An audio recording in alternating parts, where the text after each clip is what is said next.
J'ai abandonné mon ex-copine et ses amis dans une autre ville après l'avoir surprise en train de me tromper. Aujourd'hui, elle veut que je lui pardonne parce qu'elle était ivre et qu'elle ne le pensait pas.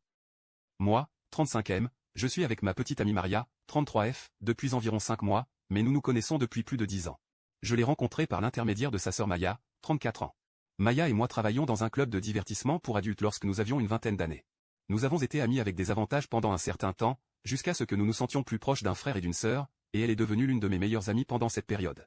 Elle a quitté le club lorsqu'elle est tombée enceinte, et j'ai rencontré Maria lors de la fête prénatale. Maya a toujours été la brebis galeuse, tandis que Maria était la bonne à tout faire de la famille. Leur mère était très croyante, tout comme Maria, mais pas Maya ni leur père. Leur mère est décédée il y a environ 1 an et demi.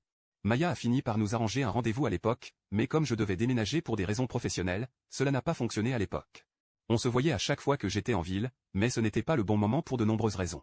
L'été dernier, nous avons repris contact dans un bar. Je ne l'avais pas vue depuis 1 an. Nous nous sommes serrés dans les bras et avons parlé toute la nuit et jusqu'au matin. Elle avait définitivement changé depuis notre séparation. Nous avons parlé de beaucoup de choses, et elle m'a dit que j'étais son premier coup de foudre d'adulte, et qu'elle espérait que nous nous marierions et aurions des enfants quand nous serions jeunes. Nous étions tous les deux ivres, mais elle s'est mise à pleurer, nous sommes allés chez elle et nous avons parlé toute la nuit. Elle m'a dit qu'elle m'aimait ce matin-là en mangeant des gaufres. Lorsque nous avons été sobres, nous avons commencé à sortir ensemble rapidement et avons officialisé notre relation, et tout s'est bien passé. Je travaille beaucoup, mais nous passons tout notre temps libre ensemble. Notre vie au lit est géniale, et elle s'est ouverte à ce sujet également. Elle m'a avoué qu'elle était également attirée par les femmes, mais qu'elle n'avait eu qu'une seule fille lorsqu'elle était plus jeune et qu'elle souhaitait expérimenter avec une fille avec ma permission. Elle connaît mon passé et sait que j'ai été trompé plusieurs fois par des filles différentes, alors je n'aime pas partager ce genre de choses, mais elle en parle de temps en temps. Mais ce n'est pas quelque chose qui m'intéresse pour l'instant. Nous arrivons à ce dimanche. Elle a un groupe d'amis, et 2 d'entre eux vont se marier dans quelques mois, Victor 34M et Andrea 30F, ainsi que José et Rena. Les fiancés se marient à environ 3 heures d'ici, et ils voulaient aller voir comment les choses se passent et faire d'autres projets pour ce week-end, en fait des mini-vacances. Nous avons conclu un accord selon lequel Victor paierait les chambres de tout le monde, et je conduirai parce que je suis le seul à avoir un gros véhicule pour nous conduire tous les 6. Victor a beaucoup d'argent, ce n'est donc pas un problème pour lui, et cela ne me dérangeait pas de conduire. Nous avons passé un bon samedi à explorer et à voir le site du mariage, et le dimanche, nous devions faire la tournée des bars. Nous sommes allés dans un endroit où il y a plusieurs clubs et bars à quelques pas. Finalement, José a voulu aller dans un bar pour voir la deuxième mi-temps du Super Bowl, alors les gars et les filles se sont séparés et nous nous sommes retrouvés après le match. Les filles se sont retrouvées dans un club gay, nous y sommes allés et il y avait pas mal de monde. Nous sommes entrés et nous les avons cherchés.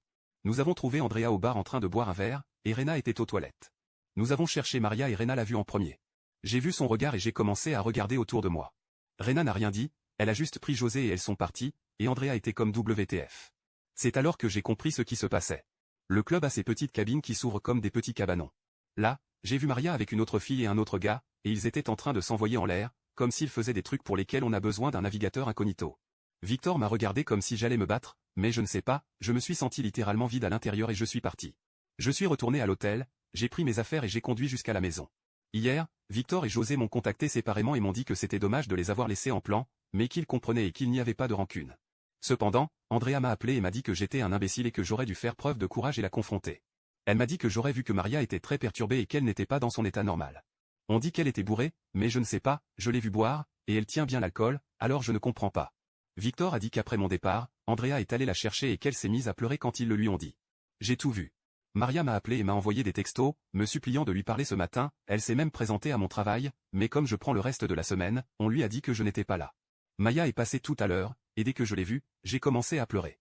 Elle m'a dit qu'elle comprenait, et nous avons parlé pendant un moment. Elle m'a dit qu'elle allait dire à sa sœur de me laisser tranquille, et que si je voulais lui parler, je le ferais. Je ne peux tout simplement pas pardonner la trahison, et elle le sait, j'ai coupé les ponts avec ma famille pour moins que ça, et ce n'est rien pour moi de laisser tomber quelqu'un de ma vie s'il le faut, j'ai été seul presque toute ma vie, alors ça n'a pas d'importance de toute façon. Ce qui m'énerve vraiment, c'est qu'avant que tout cela ne se produise, elle a commencé à parler d'avoir des enfants et de se marier, elle a même fait des commentaires sur le lieu de la cérémonie samedi, disant que je serais beau en costume, mais que nous pourrions nous marier en tonnes, et qu'elle serait heureuse. Je n'arrive pas à me sortir de la tête l'expression de son visage depuis le club, désolé c'est si long, j'avais juste besoin de me défouler. Mise à jour 1, désolé, je n'utilise pas beaucoup ce compte. Je voulais poster dans une autre rubrique à propos de quelque chose qui n'a rien à voir et j'ai décidé de mettre à jour ce qui s'est passé puisque je reçois encore des messages de temps en temps à ce sujet. Pour commencer, quand je suis rentré, je me suis effondré pendant une journée. Puis un de mes amis proches, Derek, est venu à mon secours et m'a fait passer quelques jours chez lui avec mon chien.